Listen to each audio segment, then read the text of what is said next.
Adenoids എങ്ങനെ treat ചെയ്യാമെന്നുള്ളത്.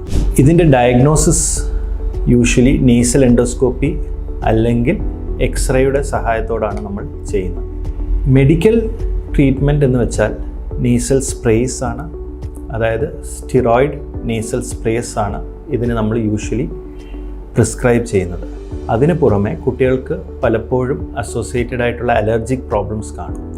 അപ്പം അങ്ങനെ ഉണ്ടെന്ന് വെച്ചാൽ നമ്മൾ ആൻറ്റി അലർജിക് മെഡിക്കേഷൻസ് അതിൻ്റെ കൂടെ കൊടുക്കാറുണ്ട്. ഈ സ്പ്രേസ് നമ്മൾ യൂഷ്വലി അറൗണ്ട് ഒരു 3 months പീരീഡ് നമ്മൾ കൊടുക്കാറുണ്ട്. അതിനുശേഷം കുട്ടിയെ റീഅസസ് ചെയ്യും. കുട്ടിയുടെ സിംറ്റംസ് എങ്ങനെ ഉണ്ടെന്നുള്ളത് പേരൻസിൻ്റെ അടുത്ത് ചോദിക്കും.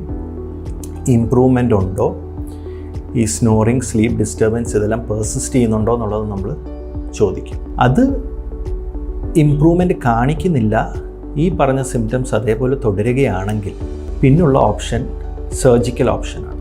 അതായത് അഡിനോയിഡക്ടമി എന്ന സർജിക്കൽ പ്രൊസീജിയറാണ്. ഇത് ഒരു സിമ്പിൾ പ്രൊസീജിയറാണ് അണ്ടർ ജനറൽ അനസ്തീസിയ. അതായത് നമ്മൾ ജനറൽ അനസ്തീസിയ ഫുൾ ആയിട്ട് മയക്കിയിട്ടാണ് നമ്മൾ ഈ പ്രൊസീജിയർ ചെയ്യുന്നത്.